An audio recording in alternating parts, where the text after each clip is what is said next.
Welcome to public court news. తెలంగాణలో car జోరు రోజు రోజుకు తగ్గుతోందా అన్న అనుమానాలు కలుగుతున్నాయి.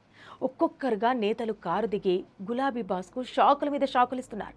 ఇప్పటి వరకు గ్రేటర్ పరిధిలో బలంగా కనిపించిన గులాబీ పార్టీకి ఇప్పుడు అక్కడ ఎదురు దెబ్బ తగులుతుందా అన్న అనుమానాలు వ్యక్తమవుతోంది. మరో బీఆర్ఎస్ ఎమ్మెల్యే కారు దిగేందుకు సిద్ధమవుతున్నట్టు ప్రచారం ఊపందుకుంది.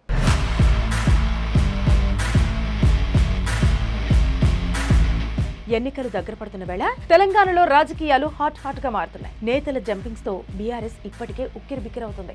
బీఆర్ఎస్ నుంచి పలువురు సిట్టింగ్ ఎంపీలు, ఎమ్మెల్యేలు పక్క పార్టీల కండువాలు కప్పుకున్నారు. కడియం శ్రీహరి, కె కేశవరావు, దానం నాగేందర్ లాంటి సీనియర్లు పార్టీకి దూరం కావడం కారు పార్టీని కలవరపెడుతోంది.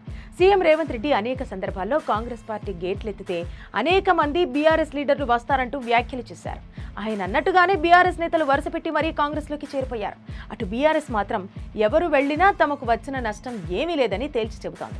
కాంగ్రెస్ కు కౌంటర్ గా గులాబీ బాస్ దూకుడు పెంచారు. కాంగ్రెస్ నుంచి 20 మంది ఎమ్మెల్యేలు బీఆర్ఎస్ లోకి రావడానికి రెడీగా ఉన్నారంటూ కొత్త రాగం మొదలుపెట్టారు. కాంగ్రెస్ ను వెనక వైపు నుంచి బీజేపీ నడిపిస్తుందన్నారు. రానున్న రోజుల్లో ప్రజలు కాంగ్రెస్ కు గుణపాఠం చెబుతారని కూడా కేసీఆర్ వ్యాఖ్యలు చేశారు. కేసీఆర్ వ్యాఖ్యలు ఒక్కసారిగా పొలిటికల్ సర్కిల్స్ లో హాట్ టాపిక్ గా మారాయి. బీఆర్ఎస్ లోకి 20 మంది కాంగ్రెస్ ఎమ్మెల్యేలు వస్తామని చెప్పినా తాను నో చెప్పనని కేసీఆర్ సంచలన కామెంట్స్ చేశారు. కాంగ్రెస్ లోకి వెళ్లిన ఎమ్మెల్యే తనతో టచ్ లోకి వచ్చాడని, అక్కడంతా బీజేపీ కథ నడుస్తోందని, గందరగోళం ఉందని చెప్పాడని కేసీఆర్ అన్నారు. ఓ 20 మంది ఎమ్మెల్యేలను తీసుకుని బీఆర్ఎస్ లోకి రమ్మంటారా అని తనను అడిగాడని కేసీఆర్ తెలంగాణ భవన్లో చెప్పారు. తనను ఆ నాయకుడు సంప్రదించినా కూడా ఇప్పుడే వద్దని చెప్పానని కేసీఆర్ అన్నారు. అయితే కేసీఆర్ వ్యాఖ్యలకు రేవంత్ స్ట్రాంగ్ కౌంటర్ ఇచ్చారు. కాంగ్రెస్ ఎమ్మెల్యేలను టచ్ చేస్తే కేసీఆర్ మాడి మసైపోతాడంటూ హెచ్చరించారు. కాంగ్రెస్ ఎమ్మెల్యేలను కాపాడుకునే శక్తి తనకుందన్నారు. అయితే కేసీఆర్ వ్యాఖ్యలు చేసి ఒక్కరోజు కాకముందే బీఆర్ఎస్ నుంచి మరో ఎమ్మెల్యే కాంగ్రెస్ లోకి చేరబోతున్నారంటూ ప్రచారం ఊపందుకుంది.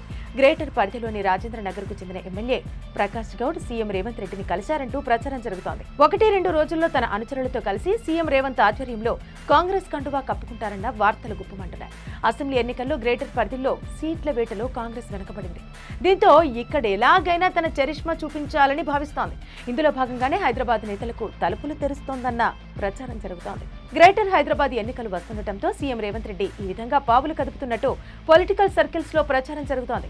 గతంలో బీఆర్ఎస్ పార్టీ 99 సీట్లు గెలుచుకుంటే బీజేపీ 48 సీట్లు దక్కించుకుంది. కాంగ్రెస్ పార్టీ కాస్తంత వెనకబడింది. అందుకే సీఎం రేవంత్ రెడ్డి ప్రత్యేక ఫోకస్ పెట్టినట్టు చెబుతున్నారు.